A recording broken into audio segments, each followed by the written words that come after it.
Casambi keypad smart dimmer. Casambi network wirelessly. The button functions can be customized in the Casambi app, letting you control lights, groups, scenes, and more. Plus, it's a standard size, so it fits with existing US frames and can be installed in current junction boxes.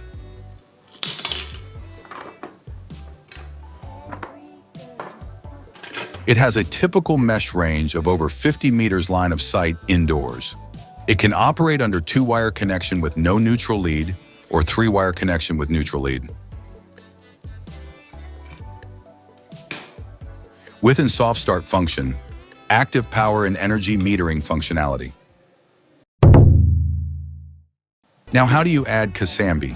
It's super easy. Just power it on. Open the Casambi app and it'll pop up in the nearby list. Just add it to your network and you're good to go. You can control the phase dimmer with the Casambi app, remotes, wall switches, or kinetic switches. You can even bind a remote to a specific light or group in Casambi.